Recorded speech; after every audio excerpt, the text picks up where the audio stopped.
tiyaga at pasensya.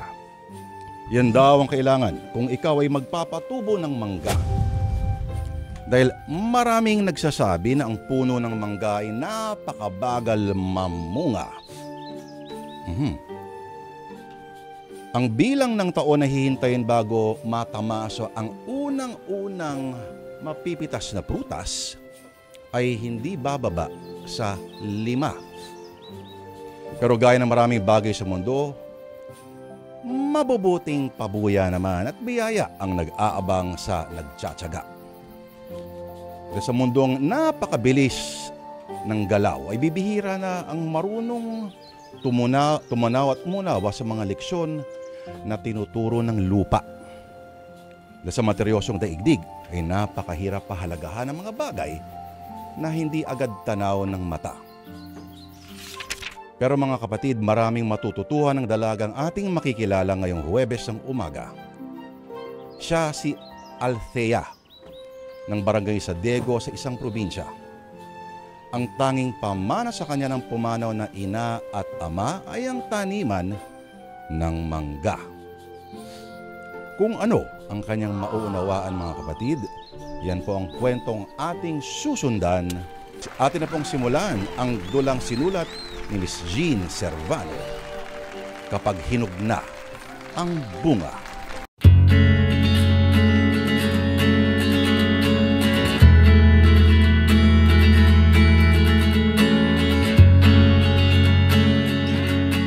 Sir Henry, nakikiusap po ako sa inyo. Bigyan niyo pa po ako ng konting panahon para makabayad. Ay, nakailang pakiusap ka na, Althea. Ilang beses na rin kitang pinagbigyan. Sana maintindihan mo rin na nangangailangan din kami. Ilang taon na ang utang ninyo? Sir, wag ho kayo mag-alala. Gumagawa naman po ako ng paraan para makabayad eh. Konting panahon lang po yung hinihingi ko sa inyo. Abay, yan din ang sinabi mo noong nakaraan eh. Mag-iisang taon na ulit pero wala ka namang ibinayad. Pasensya na po talaga, Sir Henry. Medyo humina po kasi yung kita sa manggahan eh. Ay, kung bakit kasi hindi ka pa pumayag na ibenta yung manggahan ninyo? Total, mahina naman na ang income ninyo dyan buhat ng yumaawang ama mo. Hindi ba't binibili ang lupain na yan? Pero, Sir Henry, yun na lang po kasi yung natitirang alaala ng mga magulang ko. Ayoko naman pong mawala yun. Pero baon nga kayo sa utang. Paano ka ngayon makakabayad kung mahina ang income nyo? Basta gagawa po ako ng paraan, sir. Sana po, pabigyan niyo pa po ako.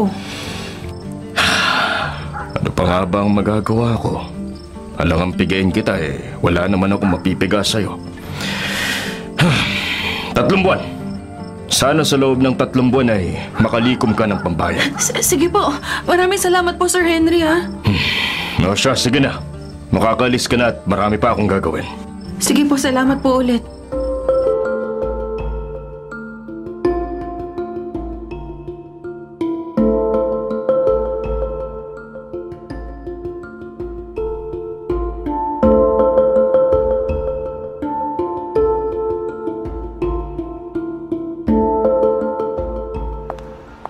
Buti na lang pumayag si Sir Henry sa pakiusap ko. Kung malakas lang sana ang kitaan sa manggahan, malaking tulong sana yun eh. Kaya nung nakaraang anihan, nagkaroon ng mga peste ang mga puno kaya nasira ang mga bunga. Saan naman kaya ako kukuha ng ipambabayad sa loob ng 3 buwan? Makauwi na nga muna. Maputik pa naman ang daan dahil umulan kagabi.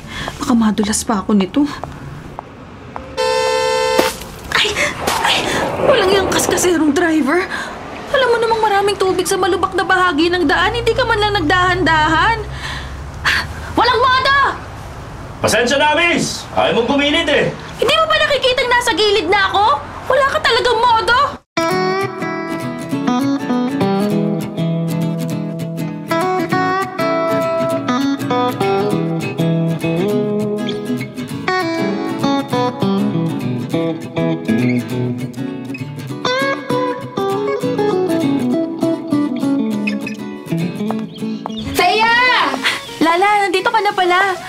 Hindi ka man lang nag-text o tumawag na pupunta ka.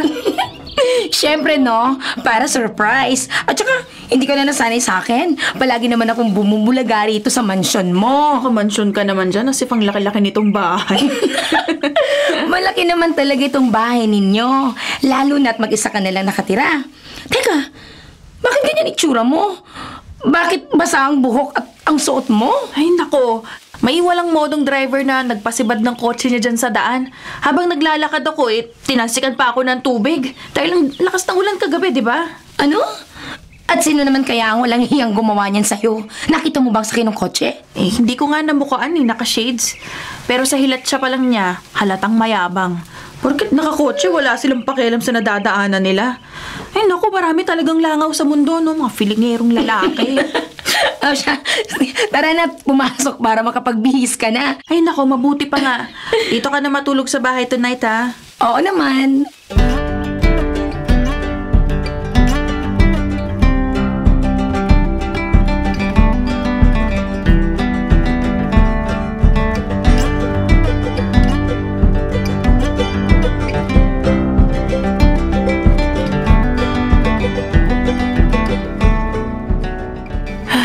Buti na lang talaga nandito ka, Lala. Bakit kasi hindi man lang ako ginawa ng kapatid ng mga magulang ko, no? Hirap pala mag-isa, no? Lalo na't lubog kami sa utang magmula nung mawala si Papa. Ano ka ba? Huwag ka nang malungkot. Nandito naman na ako para sa'yo, di ba? Tsaka, may good news ako sa'yo. Anong good news? Pumayag na si nanay at tatay na dito na muna ako sa'yo para samahan ka habang may problema ang farm. Talaga? Oo. So, ibig sabihin, pwede ka nang tumira dito sa akin? Oo naman. At saka malapit lang naman ang bahay namin eh. Pwede ko namang bisitahin sila anytime. Oh, thank you, Lala. The best ka talaga. Ikaw pa ba? Bukas na bukas kukunin ko na yung ilang mga damit ko sa bahay. Samahan na kita bukas para may kasama ka magbuhat ng mga gamit. Ako, wag na. Kaya ko na yon. Ako pa ba? Alam ko namang busy ka eh. Ah, siya nga pala. Ang dinig ko pumunta ka raw kay Sir Henry. Oo. Yun nga pinakiusapan ko siyang bigyan pa ako ng konting panahon para makabayad dun sa utang. Oh. Binigyan niya ako ng 3 buwan na palugit. Alam mo, konti na lang talaga. Magsasangla na ako ng kaluluwa ko para makabayad na kami ng utang eh. Ano? May naisip ka na bang solusyon? Wala nga eh. Hindi rin ako pwedeng mangutang sa bangko dahil may outstanding loan pa kami dun. Hayaan mo na. Makakagawa rin tayo ng paraan. Teka, may ibabalita nga pala ako sa'yo. Alam mo bang may dumating daw na bisita kahapon si Kapitan Greg? At ang gwapo daw. At mukhang rich kid. Ano naman ngayon kung gwapo at mayaman? Ay, malay mo naman. Baka yun na yung sagot sa problema mo. Diba? Malay mo, hindi lang siya rich. Generous pa, diba? Baka Luka, dami mong alam. Hindi naman ako desperada para manamantala ng ibang tao, no?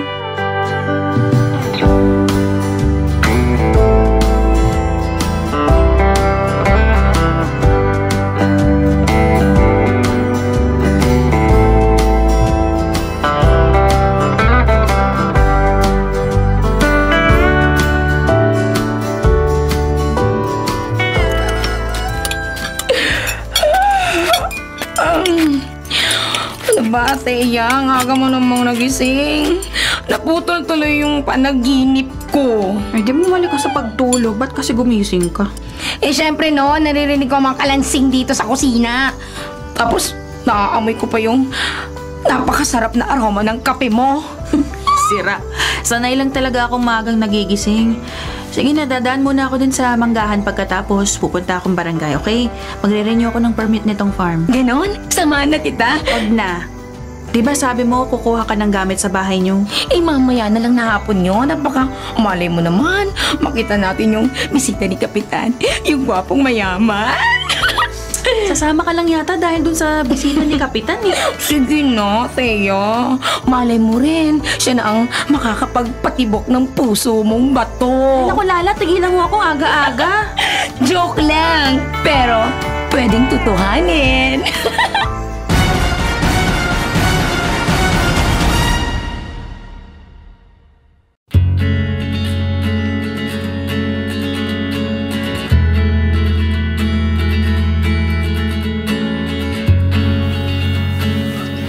Oh, Thea, padalaw ka rito sa barangay hall. Kap Greg, magandang umaga ho. Magandang umaga po, Kapitan. Magandang umaga rin sa inyong dalawa, Thea at Lala. Mabuti at nakapasyal kayo rito sa barangay hall.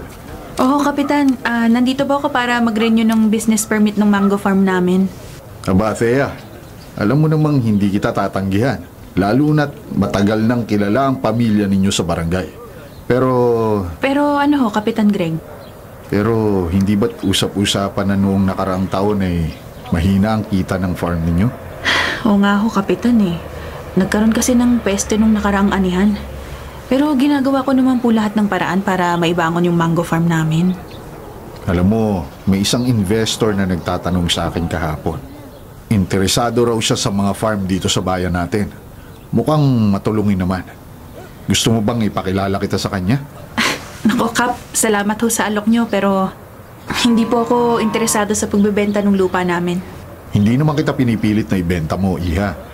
Baka lang may ibang oportunidad siyang maibigay sa'yo. Kapitan Greg. Oh, Sebastian. Mabutit nandito ka na. Siya nga pala. Ito si Thea, ang may-ari ng pinakamalaking mango farm dito sa bayan. Ikaw? Magkakilala kayo? Hindi po, Kapitan, pero nakita ko na ho siya kahapon. Ikaw nga yung basang-basa sa tabi ng kalsada. Sorry hindi ko sinadya yan. Nagmamadali kasi ako eh. Hindi sinasadya o sadyang... Beshi, hindi mo naman sinabing napakagwapo pala ng lalaking bumasa sa'yo kahapon. Tumigil ka nga, Lala. I'm sorry about yesterday Hindi ko talaga sinasadya. Hindi agad kita nakita yung liit mo kasi. Aba?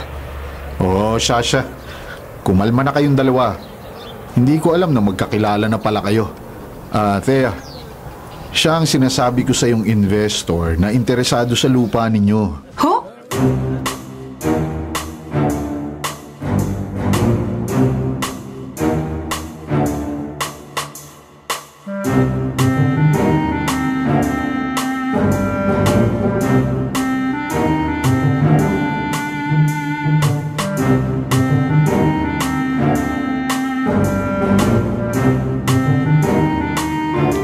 Naku, Kap. Pasensya na ho, pero kung yung lalaking yun ang sinasabi niyong investor, naku, wag na lang ho. Sa ugali pa lang niyang walang modo, hindi ko na siya kayang harapin at kausapin. Naiintindihan kita, Thea. Pero sana maintindihan mo rin ang concern ko sa'yo. Hindi dahil sa kapitan ako ng barangay na to, kundi dahil sa naging kaibigan ko ang yumao mong ama. Abay, para na rin kitang tunay na anak. Kung ganon, Kap, huwag niyo na ho akong kumbinsing makipagkasundo sa Sebastian na yun. Thea, naibenta na ang halos lahat ng katabi ninyong lupain. At tanging ikaw lang ang hindi pumapayag. Basta, Kap Greg, pasensya na ho, pero kahit sinong Poncio Pilato pang humarap sa akin, hindi ho magbabagong isip ko. Hindi ko ibebenta ang mango farm.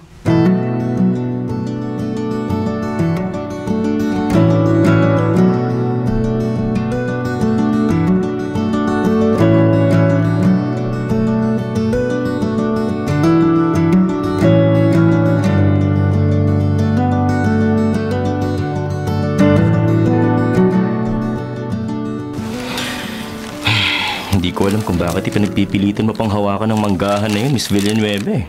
Kung ibebenta mo to, hindi ka na mahihirapan. Mas madali pa ang buhay mo. Hindi ba deficit na kayo gawa ng pagkalugi noong nakaraang anihan? Talagang inalam mo lahat ng tungkol sa farm para ipamukha sa akin yung katwiran mo. Alam mo, Mr. Walang Modo, hindi pera ang habol ko, okay? Yung manggahan na yon ang buhay ko. Ang buhay ng maraming tao. Hindi ito basta negosyo lang para sa amin. Miss Villanueva, hindi ka praktikal. Bakit ka nagpapakahirap kung may mas madaling paraan para umunlad? The progress is within your grasp. Bakit mo kailangan pang pigilan? Progreso? Para kanino? Para sa mga mayayaman na katulad mo at ng kumpanya mo?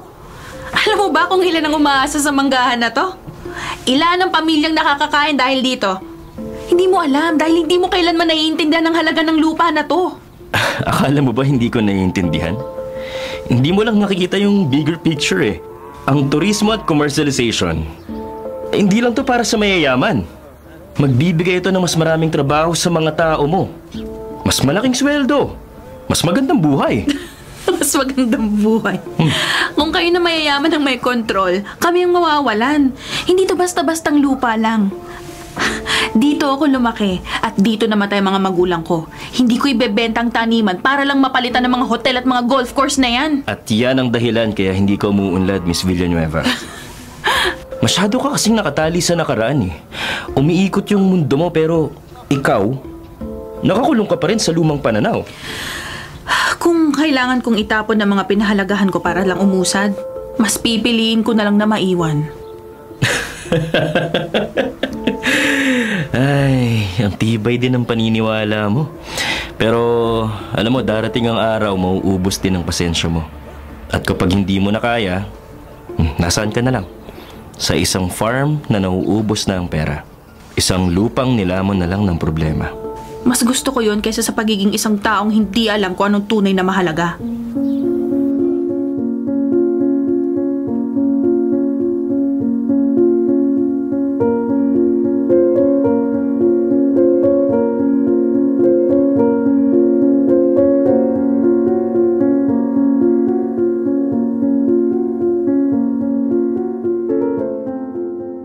Hindi ko akalain na ang sinasabi mo palang kaskasero na bumasa sa'yo ay yung gwapong bisita ni Kapitan Greg.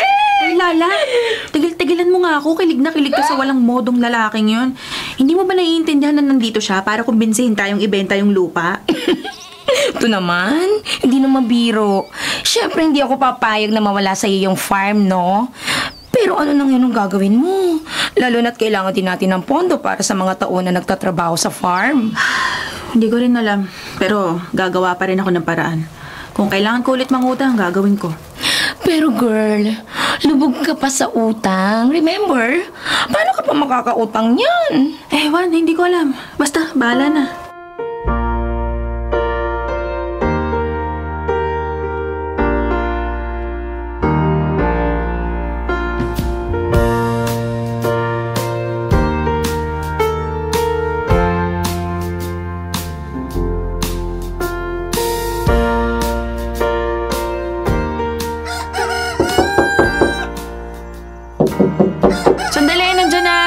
Ako na magbubukas ng pinto, Thea. Sige, salamat. Magbibihis muna ako ng damit. Okay. Sino naman kayang kumakatok na yan? Aga pa. Di kaya isa sa mga trabahador sa farm? Thea!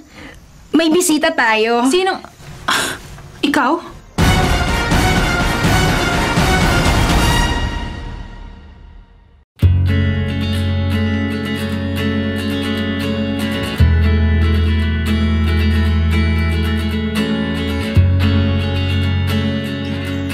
Oh, ano na namang masamang hangin ang nagdala sa'yo dito? Miss Althea, you have prejudice against me, ah?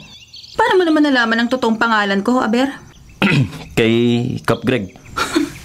Talagang nag-effort ka pang alamin ang buong pangalan ko. Akala mo naman makukumbinsi mo akong ibenta yung farm.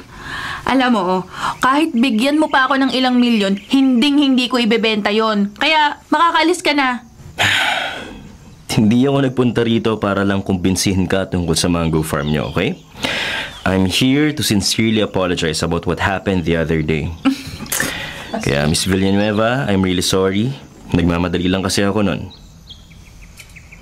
Tsaka, sa lahat ng nasabi ko sa'yo kahapon sa barangay hall, I might have been too much. I'm sorry at nadala lang ako ng emosyon ko. Fine. Apology accepted. Pero hindi mo pa rin ako makukumbinsing ibenta yung farm. Thank you. Gusto ko rin sanang magpakilala na ng formal. Sebastian Cruz from Manila. Pwede mo rin akong tawaging Seb. Ngiti-ngiti pa tong animal na to. Kala naman niya madadaan ako sa ngiti. Miss Villanueva? Uy, Thea, tanggapin mo ang pagkikipagkamay niya. Pero may request sana ako. Okay, pero may request sana ako, okay? Huwag mo na akong tawaging Miss Villanueva. Thea na lang. Okay, kung yun ang gusto mo. Pero may request din sana ako. Ano naman yun? Pwede ba ako makalibot sa mango farm niyo? Bakit? Dahil pipilitin mo talaga akong ibenta sa'yo yon? Hindi kita pipilitin, okay? Gusto ko lang talaga makita yon. Gusto ko lang maintindihan yung pinaglalaban mo.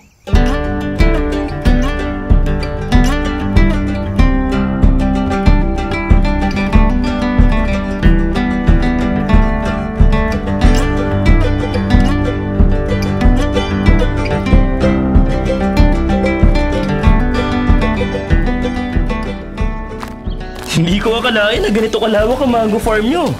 Oo, malawak to pero hindi lang to basta lupa para sa amin. Bawat puno dito may kwento. May alaala ng mga magulang ko at ng mga nagtrabaho dito noon pa man. You lost your parents? Unfortunately, maaga silang binawi sa akin. Pero wala naman na ako magagawa eh. I'm so sorry for your loss. Sincere ka niyan?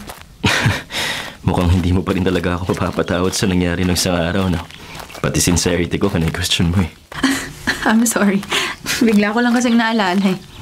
Teka, bakit parang may mga nasisirang puno na? Yun nga eh, may problema kasi kami sa pest control. Yung ilang mga puno na apektuhan ng mga insekto. Wala kaming sapat na pondo para sa mga mahal na pesticide at mga organic na treatment. Kung ganun, mas lalong nakikita ko na kailangan niya na ng modernization. Seb, hindi lang naman pera at teknolohiya ang solusyon sa lahat. May mga trabahador kami dito na umaasa sa manggahan na to para sa pamilya nila. Kung mawawala to sa kanila, saan naman sila pupunta? Ilan ba ang mga nagtatrabaho dito? Mga 20 magsasaka, tsaka ilang mga seasonal workers tuwing anihan. Karamihan sa kanila, walang ibang kabuhayan, ito lang. At hindi mo ba naisip na kung magkakaroon ng development, maaaring may bagong trabaho para sa kanila? Hindi kasing dali nang iniisip mo, Mr. Seb na lang, please. Seb. Okay. Hindi lahat marunong sa bagong industriya. At hindi lang ito yung usapin ng trabaho. Ito, usapin din to ng pamana at pagkakakilanlan. Yung manggahan nito ang puso ng barangay.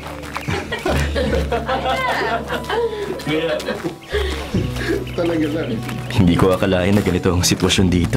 Dahil hindi mo nakikita ang bigger picture. Para sa'yo, pera at development lang ang mahalaga. Pero para sa amin, yung lupang ito talagang buhay namin. Okay. Hindi ko sinasabing hindi mahalaga yan, Thea. Pero hindi rin kasi pwedeng puro emosyon ang pairalin mo. Ang negosyo, hindi lang tungkol sa sentimental na halaga. Kailangan mo ring isipin ang realidad. At para sa'yo, yung realidad, pera lang. Hindi mo naiintindihan, Seb. Yung farm na to ang bumuhay sa pamilya ko noon pa. Hindi lang to basta negosyo sa amin. Ito ang kwento ng mga magulang ko, ng mga lolo't lola ko. Hindi ko basta isusuko yun para lang sa modernisasyon na gusto mong ipilit. Okay. I rest my case. Hindi na ako makikipagtalo. Che.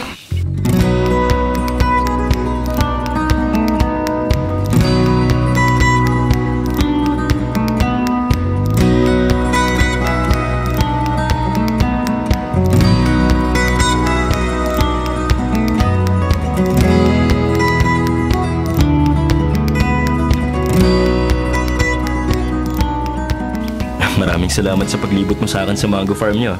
Hindi ko inakalang ganito kaganda ang lugar na to sa umaga. Ako lalo na kapag malakas ang hangin. Ramdam mo yung sariwang simoy ng hangin. Alam mo yun, malayo sa polusyon ng Maynila. Kaya nga eh. Dito, walang ingin ng trapiko. Walang pressure ng opisina. Parang sarap magstay dito.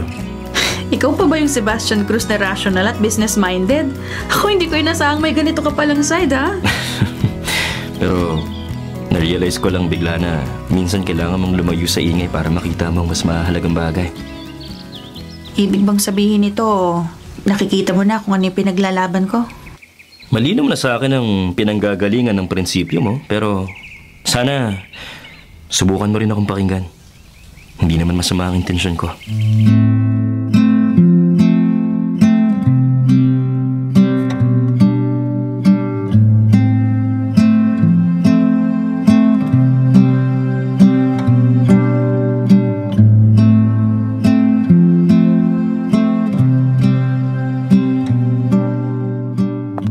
Lala, mabuti nandito ka na. Nakuha mo na ba yung mga gamit sa bahay nyo? Oo, ito na yun lahat. May inutos pa kasi si nanay, kaya medyo ginabi na ako. Ay nga pala, kumusta yung pamamasyalin niyo ni Seb sa farm? Yun, pinakita ko sa kanya yung farm, pero mukhang may sarili talaga siyang agenda. Alam mong dinig ko sa usap-usapan sa barangay, abogado raw yun? Abogado, kaya pala. Kaya pala ano? Wala. Sige na, maghahain na ako ng hapunan. Pasok mo na yung mga gamit mo sa kwarto. Sige na.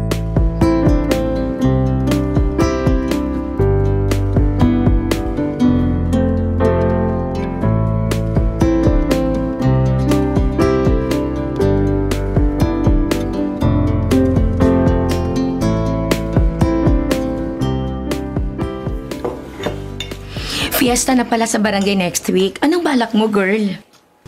Hindi ko pa nga alam eh. Alam mo, naalala ko nung isang taon, namigay ng ilang kabang bigas ang papa mo sa mga trabahador. At may groceries pa at cash. May palaro pa at papremyo. Noon yun. Eh, wala na tayong budget ngayon. Alam mo naman na may utang pa kami. Milyon. Kung hindi lang sana nasira yung mga inaning mangganon. Kabawi sana tayo. Pero ang balita ko, may itatayo ng mga building sa mga katabing lupa ng farm. May mga bakod na nga ron eh. Hindi ka ba nag-aalala na baka hindi lang si Seb ang pumunta at mag-convince sa'yo? Baka may iba pang pumunta. Kahit anong mangyari, hindi magbabagong isip ko. Gagawa't gagawa ko ng paraan. Kung ano man ang magiging desisyon mo, nandito lang ako para sa'yo, girl. Alam mo yan. Maraming salamat talaga ah.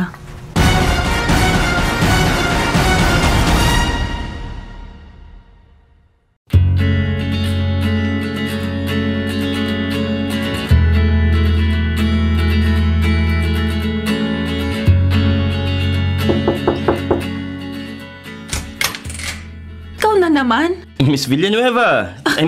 Thea! Flowers for you.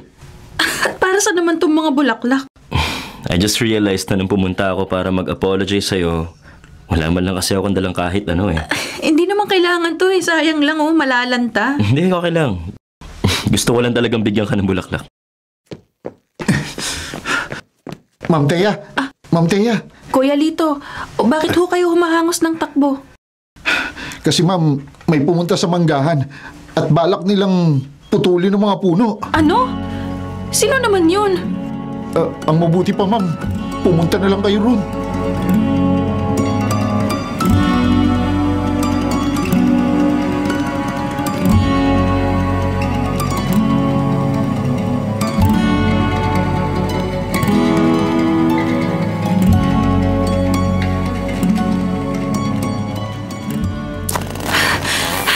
Kuya Lito, sino ba sila? Hindi ko sila kilala, Ma'am Thea. Basta na lang silang dumating. Hoy, itigil niyo yan! Huwag kayong tumigil! Putulin niyo lahat ng yan! Celeste, anong ginagawa mo rito? Ikaw ang nag-utos sa kanila na patulin ng mga puno ng mangga? Oo, ako nga. Bakit? May angal ka? Nakasangla pa sa pamilya namin ang mango farm na ito. Baka nakakalimutan mo yon. Pero Celeste, may usapan na kami ng papa mo na bibigyan pa niya kami ng konting palugit. Teka, wala sa usapan namin na pwede mo pakialaman ng mga mangga. Nasa akin pa rin ang titulo ng farm. Alam ba ni Sir Henry yung pinagagagawa mo na to? Hindi niya na kailangang malaman pa. At kung malaman niya man, nararapat ko lang naman itong gawin. Masyado mong inaabusong kabaitan ng papa ko. Girl, pigilan mo ko. Pigilan mo ko. Mauupakan ko na itong babaeng ito eh. Subukan mong lumapit sa akin, Lala. Celeste, wala kang alam sa usapan namin ni Sir Henry. Isa pa, wala ka naman talagang alam sa farm. Sa Maynila ka naglalagay, di ba? Umuwi ka lang ba rito para manggulo? May karapatan akong makialam. Baka nakakalimutan mong may encumbrance ang hawak mong titulo ng lupa. Teka lang, Celeste. Hindi mo pwedeng gawin to. Besides, hindi naman sa'yo sinangla ang lupang to, kundi kay Sir Henry. Seb, huwag kang makialam dito. Teka, magkakilala kayo? She's my friend. Nagkakilala kami sa Maynila. Tsaka, teka nga, bakit ka ba nandito, Celeste? Hindi ba't nagtatrabaho ka sa Maynila? Hindi mo naman kasi sinabing pupunta ka rito sa probinsya. Hindi sana sinabay mo ko. Teka, naguguluhan ako ah. Pwede bang saka na kayo mag-usap tungkol dyan? Celeste, teka, patigilin mo yung mga taong inutusan mo ah, kung di magtatawag ako ng barangay. Abat! Celeste, please lang. Itigil mo na to, okay? Wala ka sa tamang lugar. Pag-usapan muna natin ang mga dapat gawin.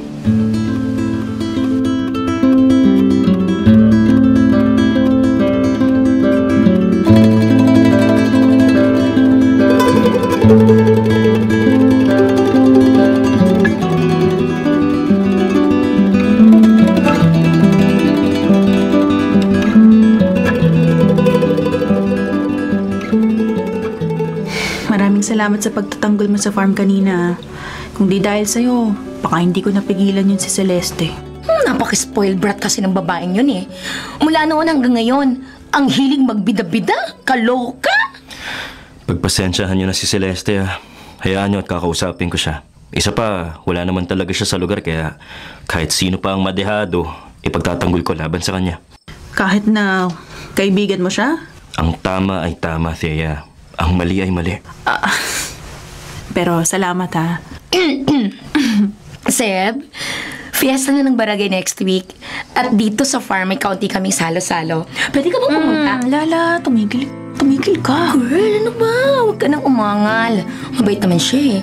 Hinahanapan kita ng love life, kaya sumakay ka lang, pwede pa. Talaga ba? Pwede akong pumunta? Oo naman. Great! Kung ganun, aasahan ko ang araw na yun.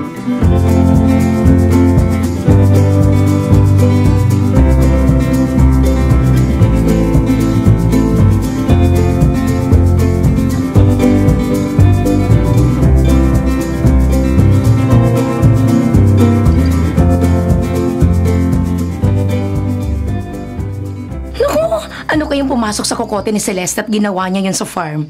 Mabuti na lang at iisang puno pa lang napuputol nila. Ay nako, hindi ko nga rin alam eh. At kahit iisang puno lang ang naputol, malaking epekto pa rin yun sa farm. Dugo at pawis ng mga trabahador ang ginugol doon para mapalago ang mga mangga. Kaya malaking kawalan pa rin yun. Alam mo, girl, feeling ko lang, pinipersonal ka lang ng Celeste na yon. Hindi mo ba napapansin na parang ang lambot niya magsalita kapag si Seb ang kausap niya? Para bang magnet ang mga mata niya ron. Hindi kaya may gusto siya kay Seb? Well, kung may gusto man siya kay Seb, wala na tayo ron.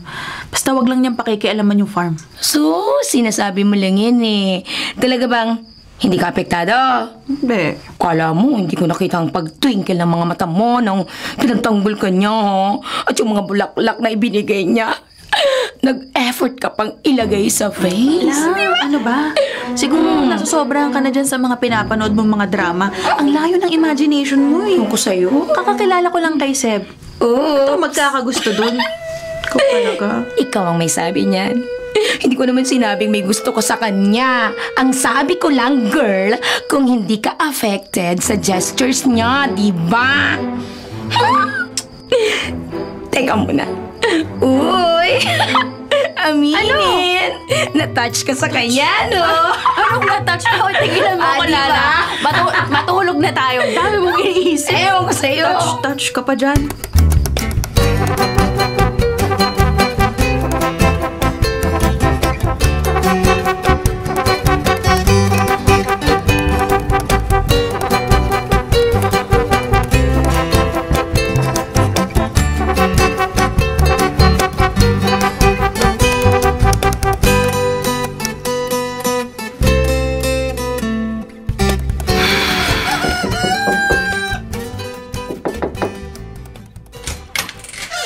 Thea, ikaw pala. Sir. Napadalaw ka. Nung nakaraang linggo ka lang pumunta rito May pambayad ka na ba? Sir Henry, nandito po sana ako para magpapirma ng kasulatan. Kung ayos lang po sa inyo ng installment payment. Alam kong nagbigay na kayo ng 3 buwang palugit, kaya lang, kailangan ko pa po ng konting panahon eh. After 3 months pa kasi maani yung mga mangga, kaya may mga ibebenta po akong gamit at yun po muna yung pambabayad ko sa inyo. Sigurado ka bang may bibenta mo lahat ng mga aning mangga? Naghahanap na po ako ng malalaking buyer at nakikipag-usap po ako sa mga dati naming retailer. Ganun ba? Kung ganun, sige, papayag ako. Pero baka naman maubos na ang gamit nyo sa kabebenta mo. Ay, hindi naman po. Isa pa, may ginagawa pa po akong ibang paraan. Malapit na rin po yung anihan ng mga mangga at sisiguruhin ko pong makakabayad ako ng buo. Nabahala ka ba dahil sa ginawa ni Celeste? Ay, pagpasensyahan mo na siya. Hindi ko alam na gagawin niya yun Napagsabihan ko na rin naman siya. Pinapabalik ko nga siya sa Maynila kasi walang mag-aasikaso ng maliit naming negosyo ron. Pero nagulat lang din ako na umuwi siya rito bigla. Ibabawas ko na lang sa utang ninyo ang halaga ng nasira niyo sa manggahan. Sir Henry, ang bait niyo po talaga. Maraming salamat po. Napakabait mo rin naman kasing bata. Dahil pinaglalaban mo ang kabuhayan ng mga trabahador ninyo. Pero syempre, ang usapan ay usapan. Kaya kapag hindi mo sinunod ito, mapipilitan din akong kunin ang mango farm. Siguro, naiintindihan ko po, sir. Papa, anong ginagawa ng babae niyan dito? Magpapaawa na naman ba siya na hindi makakabayad? Celeste, huwag ka makialam dito. Bakit hindi ako pwede makialam? Anak mo ako, Papa! Celeste, Hindi mo naiintindihan ang sitwasyon kaya ang mabuti pa ay bumalik ka na sa Maynila. Ayokong bumalik sa Maynila, Papa! At bakit naman hindi? Hindi ba't noon mo pa gustong mamalagi roon? Pinipilit mo akong payagan ka mag-manage ng negosyo roon, hindi ba? Basta ayoko na!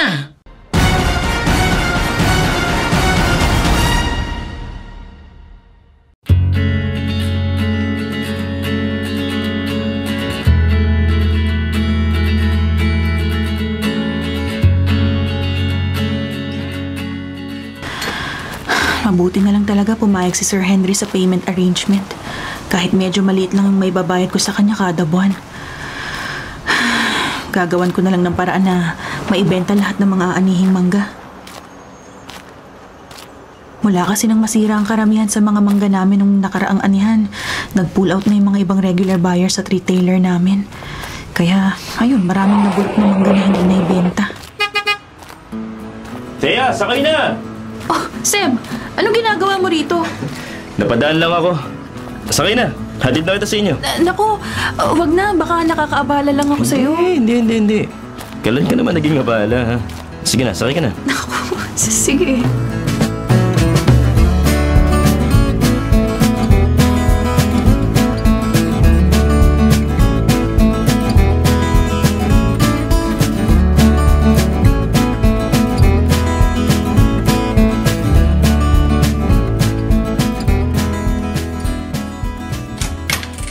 Seb, maraming salamat sa paghatid mo sa akin, ha? Baka naabala na kita. No worries.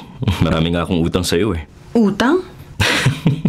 I mean, hindi kasi naging maganda ang mga unang encounters natin. At gusto ko lang bumawi sa'yo. Ah, yun ba? Naku, wala yun. May pinaglalaban ka, may pinaglalaban din ako. Kaya normal lang na magka-clash talaga tayo. Ayoko lang na magkaroon ng misunderstanding, okay? Hindi naman talaga ako ganun katigas, eh. Anyway, gusto mo bang pumasok muna? Gusto mong kape? Sure. Anong mga yan? Ito? Mango jam, gawa ko. Talaga? You mean, nagbebenta ka rin ito? Oh, gusto mo ba turuan kitang gumawa niyan? Pwede ba? Oo naman.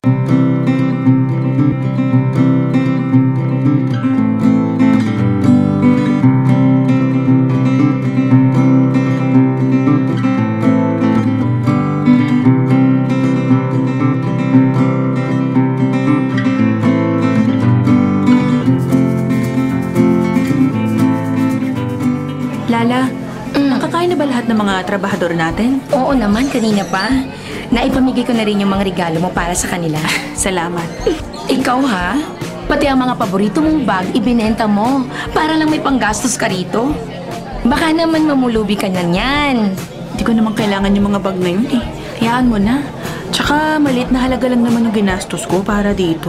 Siya bahala ka. Basta ha, huwag kang masyadong ma-pressure kasi naiintindihan naman nila ang sitwasyon ng farm. Siya, maiwan na muna kita. Magpapalaro muna ako ng paunahan sa pag-akit ng puno ng mangga.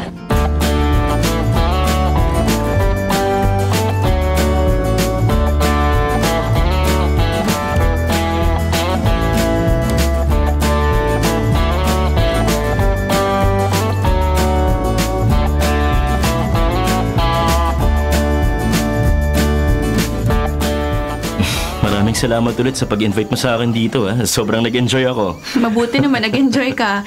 Pero hindi ka ba hahanapin sa inyo? Halos 2 weeks ka nang wala dun Sa totoo lang, kinukulit na ako ng daddy ko Pero nang makita ko yung farm at ang mga taong pinaprotektahan mo, narealize ko mas gusto ko ng ganitong buhay. Anong ibig mong sabihin? Matagal na ako namumuhay sa syudad. Sa matataas na building. Sa negosyo, sa mabilis na takbo ng buhay. Pero dito sa farm, ibang freedom yung naramdaman ko May saysay ang ginagawa ng mga tao. May pagmamahal sila sa lupa. At ikaw, Thea, napakatatag mo. Nako, Seb, wala yun. Ginagawa ko lang naman kung ano yung dapat. Alam mo, akala ko nung una, isang ordinaryong lupa lang to na kailangan ng ibenta para mas malaki yung negosyo. Akala ko, yung ginagawa ko makatwiran. Pero, hindi lang to basta negosyo para sa'yo. Ang manggahan na to ay pamana, pagkakakilanlan, at kinabubuhay ng maraming tao. At hindi lang basta obligasyon para sa'yo ang pakikipaglaban para sa farm. nakita ko kung gaano mo kamahal ang lupaing ito. At gusto kong makita kung kayang mamuhay ng isang katulad ko sa mundong pinapahalagahan mo. Ikaw, magpapalit ka ng lifestyle. Kaya mo ba nang walang night out tsaka 5-star restaurants? Siguro mahirap sa simula, pero hindi ko malimutan yung pakiramdam ko rito eh. Mas totoo yung buhay, mas may kahulugan, at kung may magtuturo nga sa akin, mas gugustuhin kong ikaw ang maging gabay ko. Ako? Oh, bakit? Hindi ba pwede? May magagalit ba? Wala naman, pero hindi ba nandito ka para kumbinsihin akong ibenta yung farm? Yun nga eh. Akala ko noon, well prepared na akong humarap sa kahit sinong tao, pero habang tumatagal ako dito, mas lalong lumalim yung pangunawa ko. May mga bagay na hindi matutumbasan ng pera o kapangyarihan.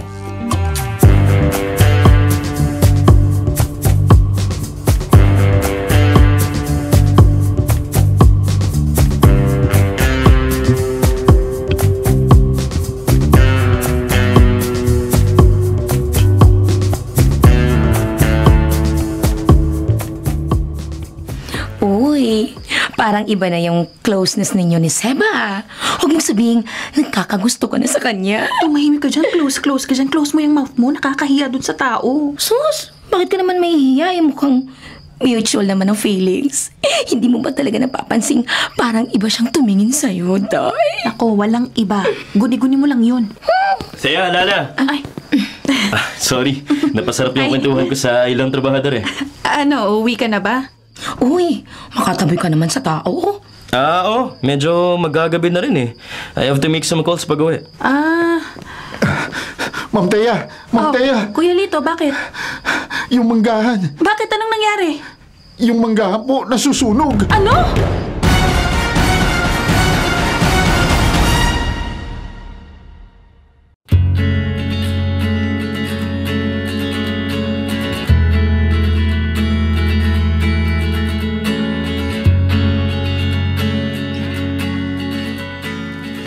Lala! Yung manggahan! Girl, huwag kang mag-alala. Parating na mga bombero mula sa munisipyo. Hindi, kailangan nating isalba yung manggahan bago pa maubos at matupok ng apoy. Kaya, saan ka pupunta?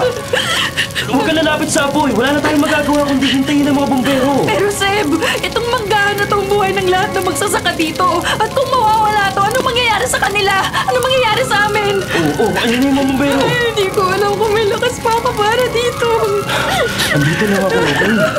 Hindi mo kailangan gawin ito mag-isa. Seb, hindi ko. Saya! Saya!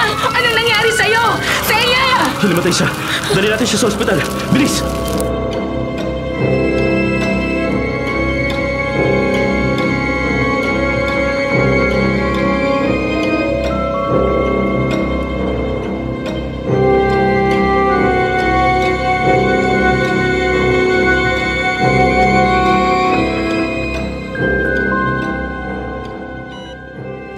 Seb.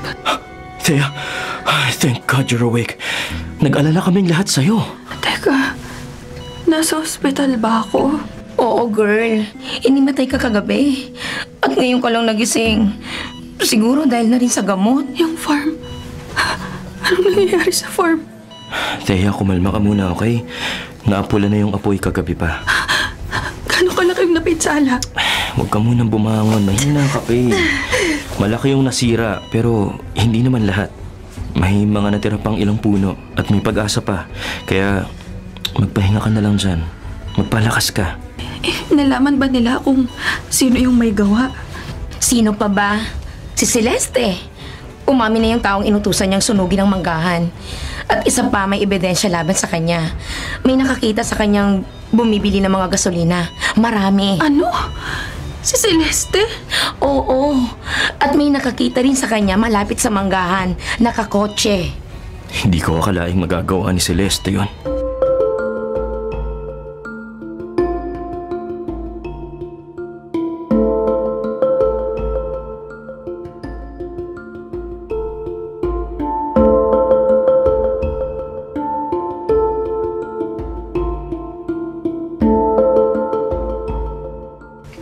Celeste? ako sa'yo para gawin mo yun, ha? Alam mo bang maraming buhay ang nadamay dahil sa ginawa mo? Alam mong maraming pamilyang umaasa sa manggahan. Bakit akong sinisisi mo? Bakit hindi mo sisihin ang sarili mo? Inagaw mo sa akin si Seb. Kaya deserve mo na masunugan. Ano? Si Seb? Celeste, kailan ko siya inagaw sa'yo, ha? At kailan mo siya naging pagmamayari? Celeste, tumigil ka na! Hindi ka na nadala! Papa, tulungan mo ako makalabas dito.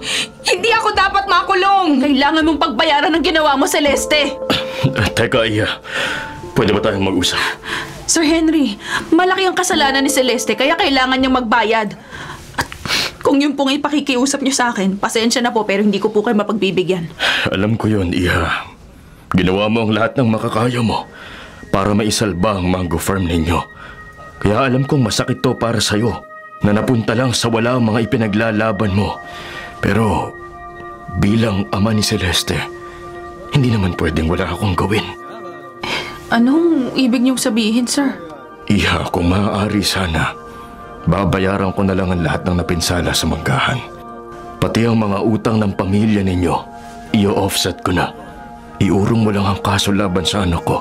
Sana pumayag ka. Pag-iisipan ko po. Bigyan niyo po ako ng kahit isang araw lang. Thea, Iha. Ako na mismo ang nakikiusap sa'yo. Kung kulang pa yon, magdadagdag pa ako.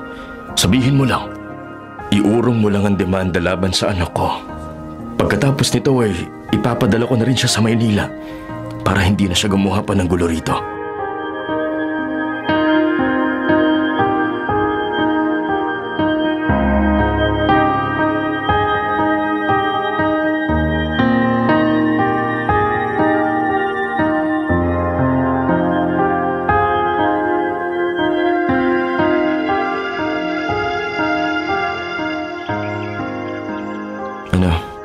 Napag-isipan mo na ba yung alok sa'yo ni Mr. Flores?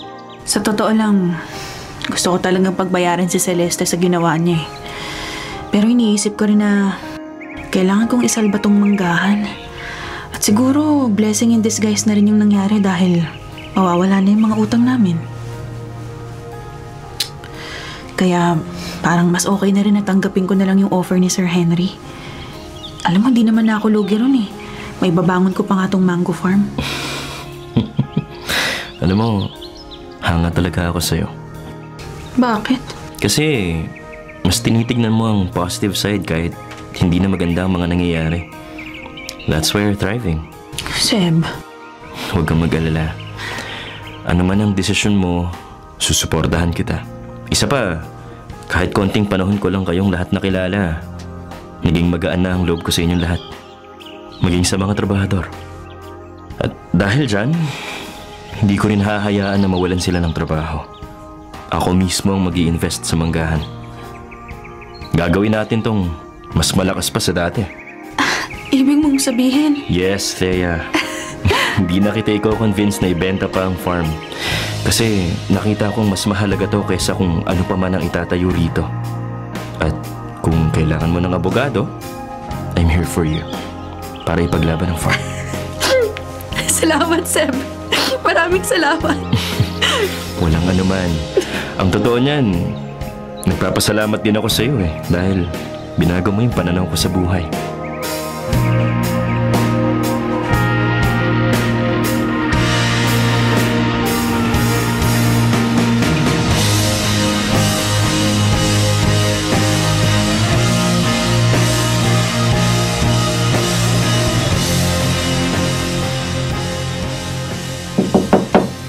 Sandali, nandyan na.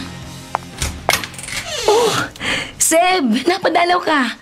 Akala ko ba bumalik ka na ng Maynila? Oo, kararating ko lang kanina umaga. Nandiyan ba si Thea? Oo, andito siya. Halika, pasok ka. Thea, may bisita ka. Sinong... Seb? Hi, Thea. Akala ko ba hindi ka nababalik? Umuwi ka na ng Manila, di ba? Umuwi lang ako kasi may inasikaso. Isa pa, I gave up the project. Talaga? Flowers for you. Aba, may pa-flowers si attorney. Huwag mong sabihin, umaakyat ka ng ligaw sa kaibigan ko. Masyado bang halata? Wala naman sigurong aangal kung aakit ako ng ligaw, di ba? Ay, wala, attorney. Wala. Sayong-sayo siya. Lala! Oo. Kaya, alam kong maikling panahon pa lang tayo nagkakilala pero nahulog na agad ang loob ko sa'yo. Kaya sana hayaan mo akong ligawan ka. Ay! Ang tamis! Parang manggang hinog lang. Sige, okay lang naman. Talaga? Yes! Kumakasuntok ka sa hangin, parang sinasagot na kita kagad ah. Ano yun? Sinasagot mo na ako agad? Hindi loko to.